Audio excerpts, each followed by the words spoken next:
Méditation du 11 avril. Peur des géants. Saül et tout Israël entendirent ces paroles du Philistin et ils furent terrifiés et saisis d'une grande crainte. 1 Samuel 17, le verset 11. Le peuple était bouleversé par la présence d'un géant dans les rangs ennemis. Pour éviter le coup d'une bataille et une grande effusion de sang, les armées avaient l'habitude de placer les plus forts de leurs guerriers de façon afin qu'ils s'affrontent dans un combat à 1 contre 1. Le gagnant donnait la victoire à l'armée à laquelle il appartenait. En tant que roi, le plus fort et le plus grand du peuple, et avec l'armure la plus complète, Saül était le mieux placé pour affronter le géant philistin. C'était le moment ou jamais pour lui de triompher, ou bien il perdrait son prestige et sa vie. Goliath comptait sur sa taille, son armure et son arrogance, mais David le regardait avec des yeux différents. Alors que d'autres voyaient chez le Philistin un adversaire trop puissant pour être vaincu, Goliath était pour David une cible trop grande pour lui échapper.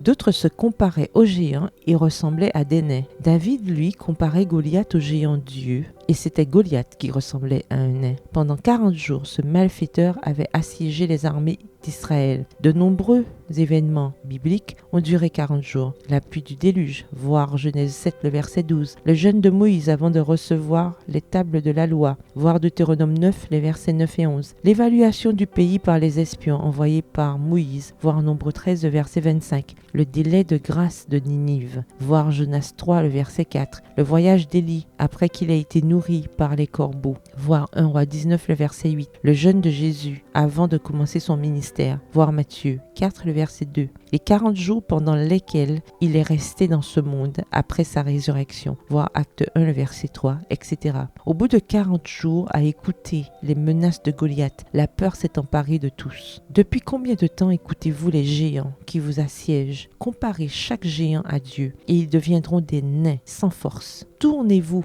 vers la source infinie de la puissance divine. Dieu connaît nos besoins et y a pourvu. Le Seigneur a des réserves pour ses enfants afin de leur donner en toutes circonstances ce qui leur est nécessaire. Pourquoi alors ne se confierait-il pas en lui? Il leur a fait de précieuses promesses sous condition d'une obéissance fidèle à ses ordonnances. Il n'y a pas de fardeau qu'il ne puisse ôter, d'obscurité qu'il ne dissipe, de faiblesse qu'il ne fortifie, de crainte qu'il n'apaise, d'aspiration légitime qu'il ne satisfasse. Bonne journée et que l'Éternel vous bénisse.